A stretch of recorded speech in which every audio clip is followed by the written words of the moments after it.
This is the complete history of Clash Royale's most toxic emotes. Clash Royale was released on January 4th, 2016. 4 emotes were available from release. The thumbs up, the angry, the crying, and of course the But back then, emotes weren't used toxically, they were used as friendly greetings or just for some fun. Well, that was until... Despite a lack of new emotes, something shifted within the community. The discovery of the King Laugh spam. Warning, what you're about to see could be considered disturbing. Bro, shut the f***! Hee hee ha ho, hee hee ha ho, hee hee ha ho, hee hee ha ho! In response to this spam, the geniuses at Supercell decided to increase the maximum emotes per match from 14 to 100. Thank you, Supercell. The King Laughing emote might still be the most toxic in Clash Royale.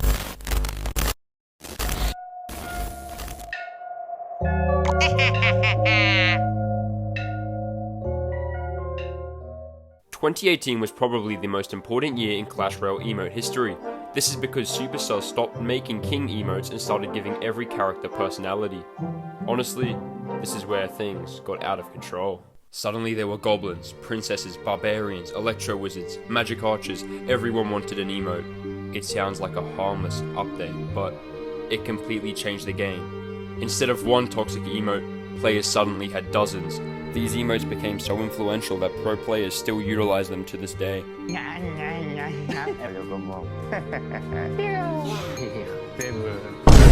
In all seriousness though, the top 3 emotes of this time period were all about the goblins. The goblin with his tongue out, the goblin kissing, and the goblin giggling.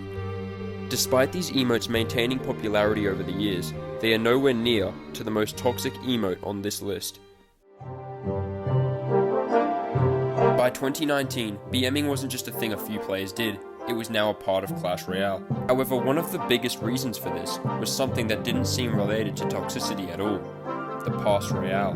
Before the Pass Royale, it was actually pretty difficult to get emotes. However, after its addition, alongside the addition of tournament emotes and the emote shop, BMing became much simpler. By the end of 2019, emotes weren't just reactions anymore, they were part of someone's identity.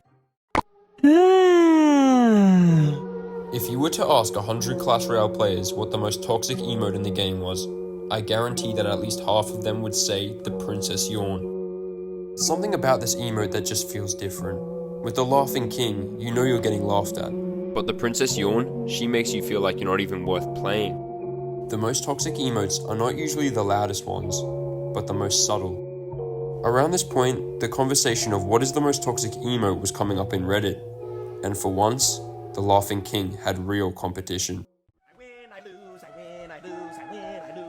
This era of Clash Royale was defined by rage.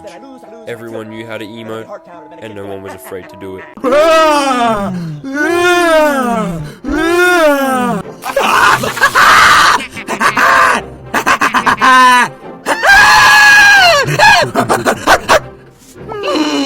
Around this time, Clash Royale emote tier lists seemed to explode. Every Clash Royale creator had one, and every single comment section looked exactly the same.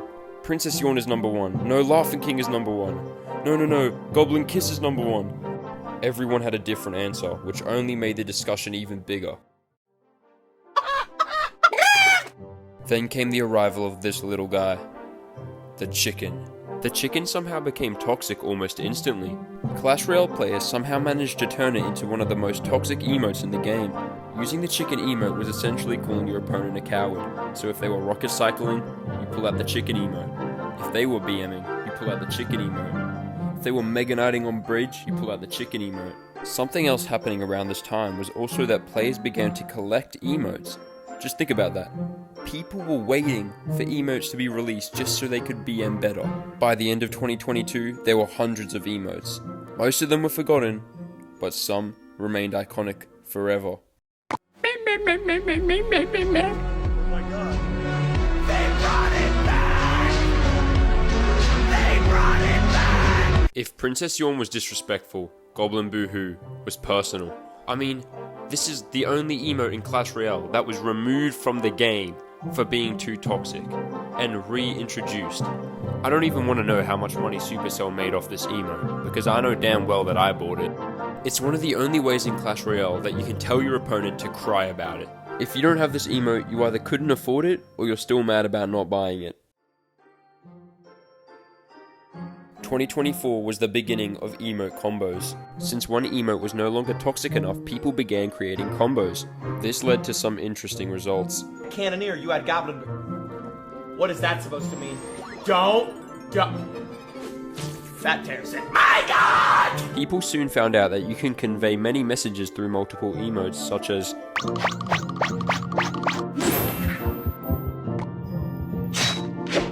By now, BM wasn't just about individual emotes, it had evolved into its own language, with full sentences instead of single words. For years we've been arguing about which emote is the most toxic, but in 2025, we had a new question. Why do we BM at all? Sometimes it's confidence, sometimes it's revenge, and sometimes it's to tilt someone. And some other times, it's just funny. Emotes aren't just for communication, they create reactions. Whether you love them or hate them, every Clash Royale player remembers the games where they got BM'd, because those are usually the matches that you never forget. 10 years ago, these were just little animations. Supercell added them to make games feel more social, a quick well played, or a good luck before the game. That was the idea, but that did not happen. Instead, the Clash Royale community gave everything a meaning. Every emote became a threat, an inside joke, a message, or even a victory celebration. None of that was written by Supercell. It happened naturally. Millions of players, millions of games, and one voice. That's why Clash Royale's emotes are so iconic, because whether you're sending a genuine good game or making someone stay a little bit worse, one thing has stayed true since 2016. The emotes were never the toxic part. The players were the ones who made them that way. So let me know the most toxic emotes that I missed, and please subscribe, because this took like 9 hours and I need to go to bed now. Good night.